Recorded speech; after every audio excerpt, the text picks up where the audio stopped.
கூலி படத்துடைய வெற்றியை தொடர்ந்து சூப்பர் ஸ்டார் ரஜினிகாந்தோட நடிப்பில் இப்போ உருவாகி கொண்டிருக்கும் திரைப்படம் தான் ஜெயிலர் 2.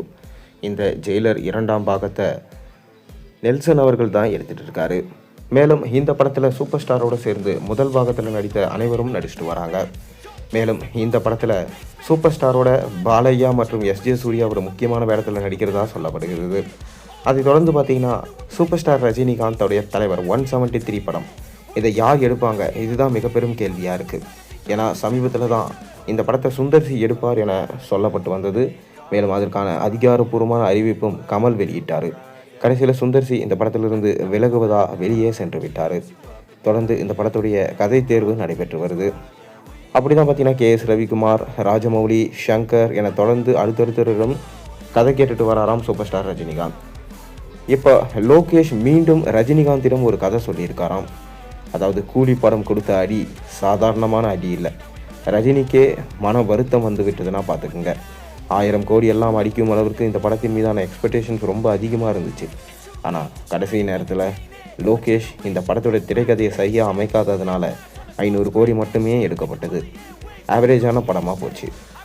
காரணம் லோகேஷ் சொதப்பிட்டார். எல்சியூன்னு சொன்னாங்க. கடைசியில் ரஜினிகாந்தை வச்சு ஒரு நல்ல படம் கொடுக்குற அளவுக்கு கூட அவருக்கு தகுதி இல்லை. லாஜிக்ஸ் எல்லாம் சுத்தமாக இல்லை என அவர் மீது விமர்சனம் வைக்கப்பட்டது. தொடர்ந்து இப்போ லோகேஷ் ரஜினியிடம் ஒரு கதை சொல்லியிருக்காராம். ஆனாலும் ரஜினி ஏற்கனவே என்ன சொல்லியிருக்காருன்னா, நீங்கள் ஆக்ஷன் கலந்த படம் எடுக்கிறதுனா கண்டிப்பாக வேண்டாம், ஏன்னா இதை பார்த்து மக்களுக்கு போர் அடிச்சிருச்சு. ஏற்கனவே கூலி படத்தில் நடந்த ரிசல்ட் இருக்கே, அதிலிருந்து மீறவே ரொம்ப டைம் அதிகமாகும். காமெடி கலந்த ஒரு ஆக்ஷன் ட்ராமா ஃபேமிலி என்டர்டெய்னராக இருந்தால் கண்டிப்பாக சொல்லுங்கள், உங்களை வச்சு படம் எடுக்கலாம். மற்றபடி ஆக்ஷன் படம் வேண்டவே வேண்டாம் என ரஜினிகாந்தும் ஒரு முடிவோடு தான் இருக்காராம். ஆனாலும் லோகேஷ் தன்னுடைய கதையை ரஜினியிடம் சொல்லியிருக்காரு. ரஜினி, நீங்கள் அதை டெவலப் பண்ணிவிட்டு வாங்க, முழு கதையும் கேட்டுட்டு நல்லா இருந்தால் அனௌன்ஸ்மெண்ட் கொடுப்போம், இல்லை என்றால் இப்போவே வேண்டாம், ஏற்கனவே பட்டது போதுண்டா சாமி அப்படின்ற மாதிரி ரஜினி சொல்லிட்டாராம்.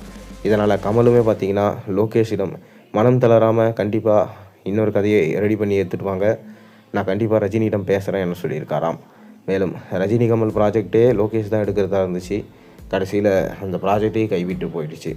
இப்போது மீண்டும் முயற்சி எடுத்திருக்கும் லோகேஷ் கண்டிப்பாக ரஜினி கமலை திருப்திப்படுத்துவாரா? பொறுத்திருந்து பார்ப்போம். நீங்கள் என்ன நினைக்கிறீங்க? உங்கள் கருத்துக்களை மறக்காமல் கீழே கமெண்ட்டில் சொல்லுங்கள். மேலும் சேனலில் போடுற ஒரு வீடியோஸ் முடிச்சுட்டு மறக்காமல் சேனலுக்கு சப்ஸ்கிரைப் பண்ணி லைக் பண்ணுங்கள், பெல் ஐக்கானை ப்ரெஸ் பண்ணுங்கள். அப்போ தானே போகிற வீடியோஸ்லாம் நோட்டிஃபிகேஷனாக வரும்.